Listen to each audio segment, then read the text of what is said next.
Elementary music teacher friend, you love what you do, but you might feel unappreciated and, in fact, unseen some days. You may even feel like you're on a music teacher island and just want to connect with other music teachers who can relate to both your struggles and wins when it comes to teaching elementary music. I get you and understand completely the feelings you're having. That's why each and every week, the Elementary Music Teacher Podcast will provide you with solo and guest episodes that will help you realize you're not alone in your music teaching journey. Throughout each episode, my goal is for you to be able to walk away with actionable steps and ideas to help you feel like you're ready to take on the new week with whatever challenges may be thrown your way. Hi, I'm your host, Jessica Peresta, and I'm so glad you're here. Whether you're at home, in your car, in the shower, or wherever else you're listening, grab your cup of coffee or whatever other beverage is nearby and listen in to the Elementary Music Teacher Podcast. Hi, I'm Lisette Jacobson, host of the Black, Brown, and Bilingue podcast, a part of the Education Podcast Network, just like the show you're listening to now. Shows on the network are individually owned and opinions expressed may not reflect others. Find other interesting education podcasts at edupodcastnetwork.com. Welcome back to the Elementary Music Teacher Podcast. Today I am joined by Terri Lloyd, and we're going to talk about how to create and deliver lessons that foster a positive classroom environment. I am super excited to have Terri here today, and I am really excited to dive into this conversation. So before we get going, Terri, I would love for you to introduce yourself and let our listeners know a little bit more about you. Hi, Jessica. We met online several years ago, but I'm really excited to meet you in person. Thanks for having me. Yeah, absolutely. Yeah. And like other music teachers, I've worn many different hats during my career. I started out as a band director in grades 5 through 12, and I've taught high school vocal music, but most of my career has been spent in the elementary music classroom. Currently, I'm working outside the classroom, designing elementary music curriculum and presenting workshops. I also am on the music staff at our church, and I perform in pit orchestras for our active theater groups. My husband and I also perform in a local big band, and one of the things that's really special about this band is that we're a philanthropic group, and we donate all our proceeds from our gigs to local high school band programs. And this year we were able to donate to seven area high schools. That's awesome. Oh my gosh, I love that. So it sounds like you have your feet dipped into a lot of different areas of music. And I love that. I talk about that on this podcast a lot, is keep the musician part of who you are going, because it's easy to lose that as you are a teacher, and it's, oh yeah, I was a musician first. So I love that. How exciting. Yeah, I agree. And my husband and I, we met in college playing in our jazz band, sat beside each other, and we still sit beside each other playing in this group. So, oh, that's so fun. What a fun story. So I wanted to ask you, we're going to be talking about creating and delivering lessons, and we talked about how that contributes to creating a positive classroom environment. So I just want to start off by asking you, why do you think this topic and this conversation is so important? We don't often think about this, but the way that we create and organize our lesson plans really does have a profound effect on classroom management and the classroom climate in general. We all know that classroom management is a complex issue, and it has many different factors, and some of those factors are beyond our control. But you can't control what happened with the students before they enter your classroom, but you can help them have a fresh start in a safe, welcoming environment. And it's so important to just greet students by making eye contact, smiling, acknowledging them, giving them a simple tap on the shoulder as they enter, and then immediately engaging them in a transition activity that leads them directly to their seats or their assigned spots.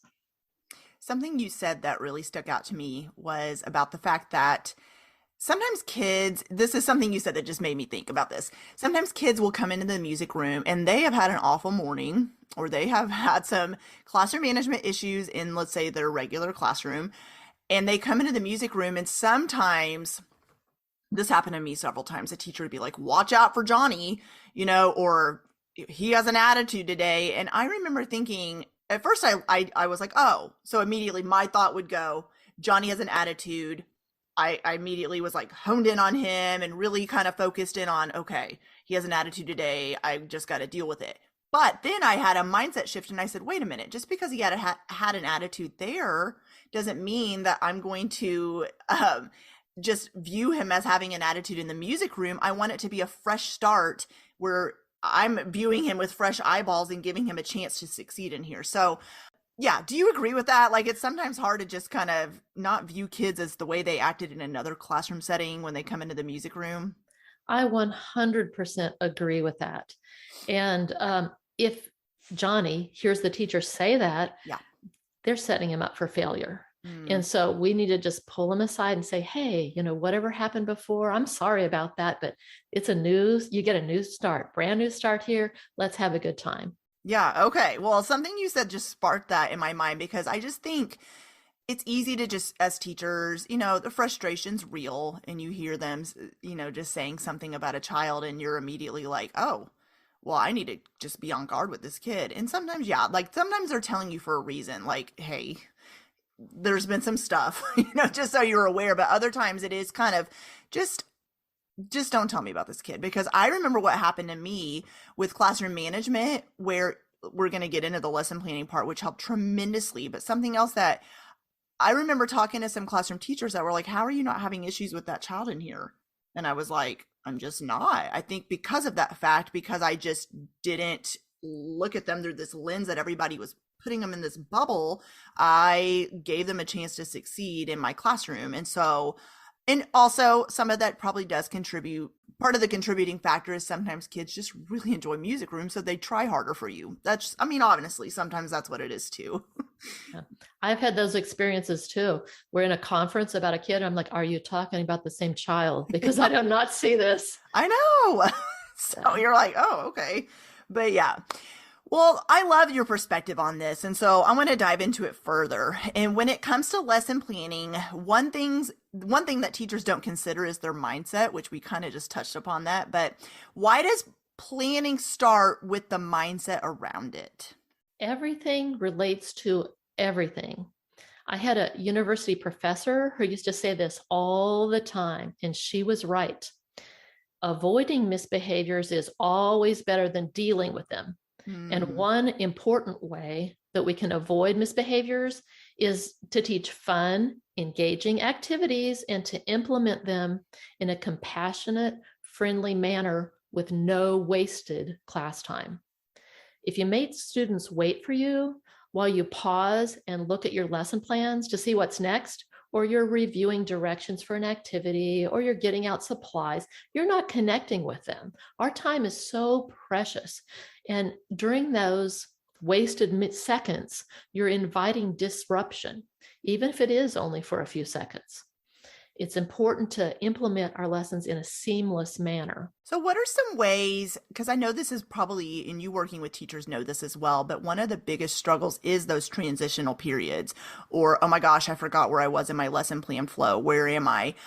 We know that those natural breaks is when kids start talking more or bothering their neighbor or messing with an instrument they shouldn't be messing with. So how do you keep kids on track or engaged even through those little bit of transitional periods? One of the things is simply moving immediately from one activity to the next and using as few words as possible when you give directions. If it's doable, just jump immediately into the next activity without any directions. You can use sign language. You can use simple signals to show students what to do. I'm from Missouri and we call that the show me state. So that's just a big part of music, is showing students, not necessarily telling them. Kids innately want to do. They do not want to, or they don't need to hear a long soliloquy about what we're going to do next. A long passage of directions is ineffective anyway. Kids will just tune you out. If you need to give oral directions, just keep them very short and very simple. Yeah. That's hard to do though. I know that took me a while to figure that out. Where I feel like part of that is college. We are taught, when we're taught to be teachers, giving all the directions and telling students what they're doing and going over the objectives, and all that is important. But I remember being so guilty about talking way too much, and you can just slowly see the little ripple effect of the kids losing interest in what you're saying. It is. It takes a little bit of getting used to, but once you get those little catchphrases down that you use over and over, echo me, watch me, and the sign language that goes with them. Sometimes you don't even have to say it, just sign, watch me, and do it. Mm-hmm. And so, yeah. And you're right that giving directions, even non-verbally, sometimes is way more effective than just talking about what you're doing. I remember, I think as music educators, most of us have lost our voices at one point or another. And there was a day I showed up and I thought, how am I going to do this today? I can't sing. I can't talk. The kids are, I'm going to lose them. It was crazy to me to realize, because I was quiet, it's almost like they fed off of that and they were quiet. And I gave so many nonverbal directions or wrote it out or just pointed at something and used a lot of hand gestures. And I remember the kids, because I was quiet, they would naturally start whispering to each other. And I thought, this is wild to me. So you're right. They feed off your energy, and that moment in time really showed me I need to start using more nonverbal directions and cues. And so that was a wake up call for me. So yeah. they absolutely do. Yeah, all of us have lost our voice. That's for sure. It happens. Mm-hmm. Mm-hmm. And it's hard. And then I think because you use your voice so much when you're singing and talking, you think that is sometimes the only way you can effectively teach. And so when you have those moments you can't, it really shows you how showing, not telling, is effective. And sometimes it's those moments that you are forced to do that shows you, okay, I can do this. I didn't know I could, but I definitely can. And like you said, it takes practice. It just takes practice in doing it. And I think that comes with experience and just trying and see what works and then going from there. So yeah, for sure. So when we are talking about structuring activities in the music room, you touched on this a little bit already, but how does this help with classroom management? Well, I'm a big fan of organizing lessons in PowerPoint or Google Slides, and using a presentation format makes it so easy to keep everything organized and immediately available. As music teachers, we pull from many different sources, and you can pull links from all those sources, put them into one presentation, and this helps you be able to move immediately from one thing to the next. Upload your audio files that you might need. If you're using different platforms like Quizlet, Kahoot, Music Play, Quavers, whatever it is, take a screenshot of that activity, stick it in your PowerPoint, and then put the direct link right to that exact activity. This eliminates any searching for activities on your computer. And if your administrator requires you to turn in your lesson plans, which sometimes some of my administrators did, all you have to do is print your PowerPoint or your Google Slides presentation with 6 slides per page and turn it in, and you're done. If you write notes to yourself or anything, you can print 3 slides with the notes on the other side and turn that in. So it makes it really easy. But I think one of the most important benefits of organizing your lesson plans in a presentation software is that you can embed the directions right into your presentation.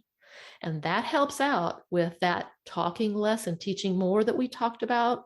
You can have those simple, succinct directions and jump right into the activity without saying anything at all. You can simply point to the directions, which might say, read the rhythm, clap the rhythm, or whatever the directions are. Real simple. And by using those different modalities, we reach more students. Students who struggle with oral comprehension might do better when they see the directions. And hearing impaired students will definitely benefit from being able to read simple directions. And as you see, I'm talking with my hands as I'm signing. See, yeah, that's just part of it. It's all built in. But having those directions embedded in your presentation also keeps the teachers on track. With everything that we have to do just swirling around in our heads, it's so easy to get sidetracked. And if those directions are embedded, it's one less thing you have to worry about. You can concentrate on observing your students for comprehension and connecting with them. If you use learning targets or I can statements, you can insert those in your presentation, either at the beginning of the lesson or as an introductory slide right before each activity. And maybe, depending upon the musical knowledge and skills required, you might not need alternative subplans if someone else could walk in and deliver that lesson. And one other thing that seems unusual, but it really does happen, is that having those directions embedded into your presentation reduces power struggles. Sometimes students don't want to be told what to do by a teacher, but when the activity tells you what to do, that's okay.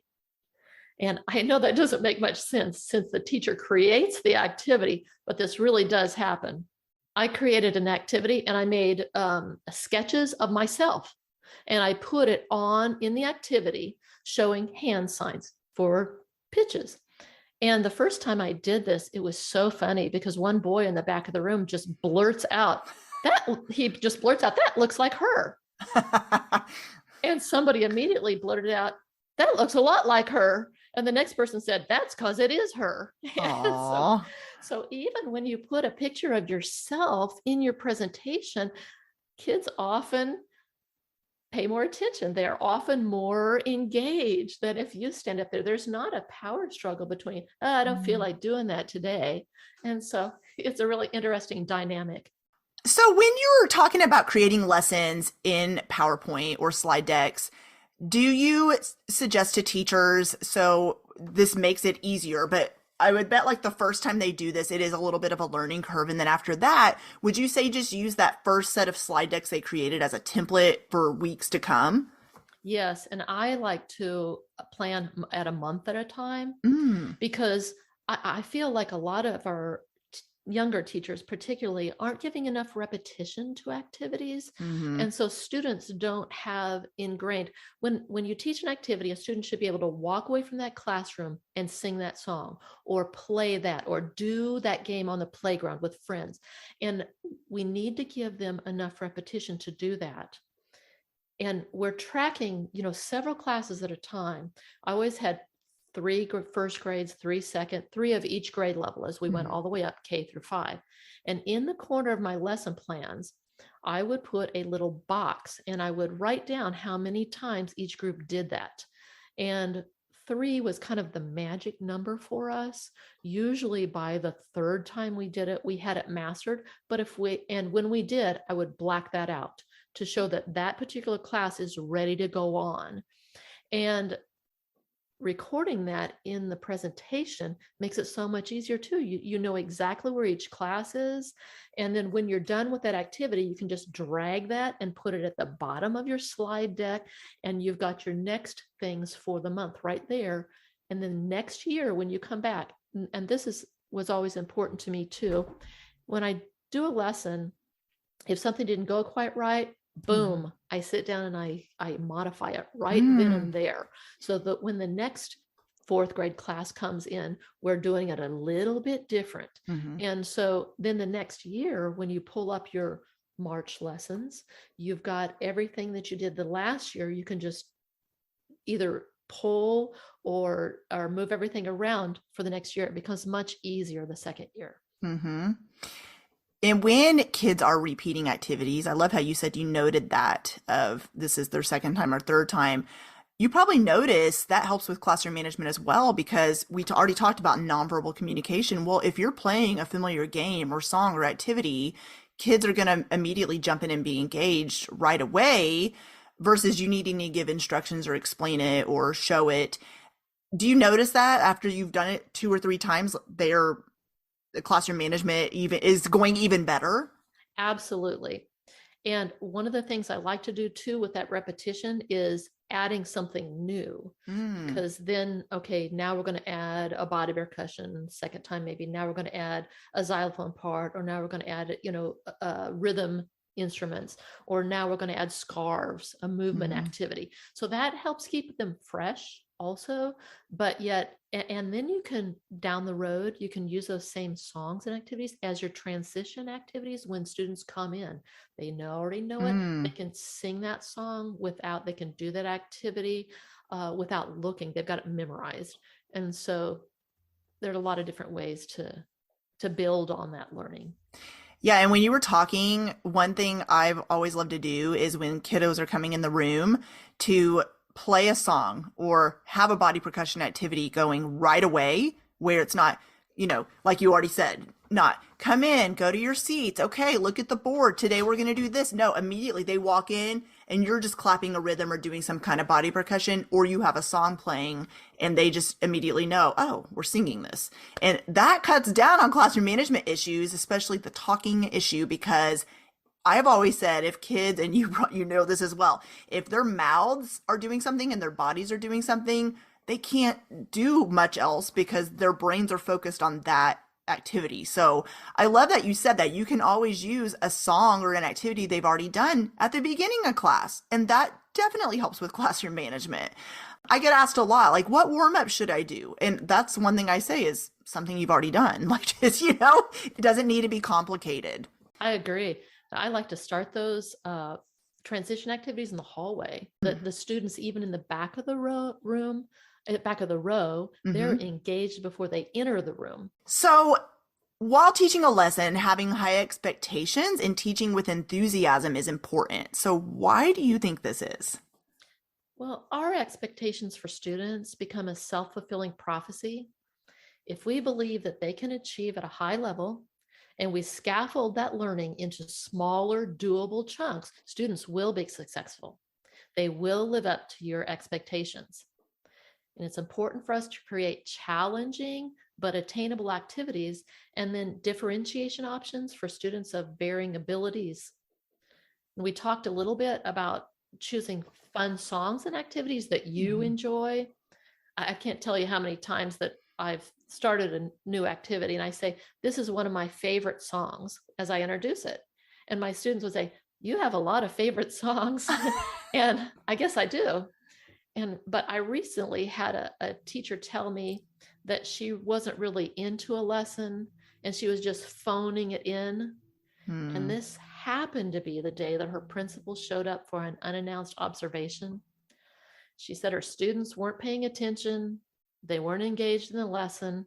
And she knew that her observation conference later in the day was not going to be good. But we can't expect our students to be interested in a lesson or an activity unless we demonstrate a high level of interest too. They'll see right through that facade if you try to fake it.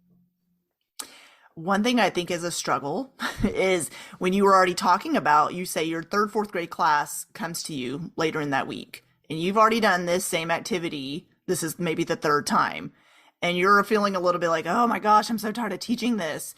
How do you keep your enthusiasm up for when you've taught the same lesson, let's say 3 to 5 times? It is hard, but I love quotes. And I would always have a quote of the month on my door. So as I approach, it was always something about being happy. And one of the quotes I used was happy people smile. That would be on my door. And so just seeing that as I'm releasing one class and as the next class is coming in, that is a big, that's a big boost for me. Okay, here we go again, put the smile on. And once you do it, you feel better about it. Yeah. So. And it's sometimes just reframing your mindset of, although this is my 74th time to teach this, or whatever the number is, this is their first time. So it is hard, like you said, to keep that enthusiasm, the same enthusiasm you had the first time you taught it versus the 4th or 5th. But your students don't know that's your 4th or 5th time to teach it. So it is sometimes, I love that you said that, just smiling, or sometimes, that phrase, fake it till you make it. Well, maybe if you're not feeling it anymore, but you're just like, you know what? I'm going to smile and I'm going to start this. And sometimes what happens is, even though you're maybe not mentally wanting to do that again, once you get going in teaching that activity again, you start enjoying it again. It's just sometimes like, take that step, start it, and then you're going to be into it more than you thought you would. That happened to me so many times. And we see those fresh faces singing. We get energy back from them. Yes, that's true too. You're right. We have talked about so much today. This has been such a helpful conversation, but is there anything we haven't talked about that you want to share before we go? Well, we all know that as music teachers, we don't just teach music. We teach a whole host of other skills, and that includes nonverbal, verbal communication, listening skills, cooperation, and team building. We help students build real self-esteem and confidence through their achievement in music. We have positive messaging through songs, opportunities to be expressive and creative, that growth mindset, and not just a growth mindset, but we teach students how to improve. And most importantly, we develop a sense of community and a place where every student can belong. And that, I think, is a missing piece in our society today. Mm-hmm. Great words of wisdom. So can you let everybody know where they can connect with you after this episode airs? Yes, my blog is fraumusik.com, and that's the German spelling, FRAUMUSIK.com. And on Instagram, Facebook, and YouTube, I'm Frau Music USA. Awesome. Thank you so much. Well, thank you for coming on the podcast. I've loved having you. Thank you, Jessica. It's been really nice to see you in person.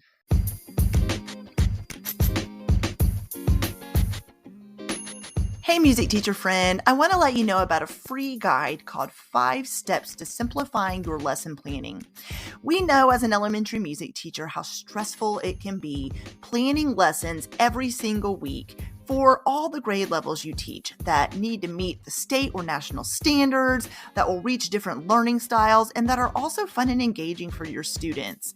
If you've had thoughts like, am I doing this whole lesson planning thing right? Then check out this guide. It will help you with lesson planning with ease. So simply head to subscribe.thedomesticmusician.com/simplifying lesson planning, or check out the link in the show notes. Well, hey there. Thank you so much for listening into the Elementary Music Teacher Podcast. There is an exclusive Facebook group just for listeners of this podcast and any elementary music teacher called the Elementary Music Teacher Community Facebook Group. Come on over and join us there, where we have conversations around the podcast episodes and encourage each other each and every week. And also head to my website, thedomesticmusician.com. I have some free resources there that you can download to help you gain traction in your classroom today, as well as the blog and the membership site and all kinds of other goodies to help you keep going in your music teaching journey. I cannot wait to keep connecting with you and encouraging you and spurring you on in your journey of teaching elementary music. Hang in there, have an amazing week, and I will see you soon.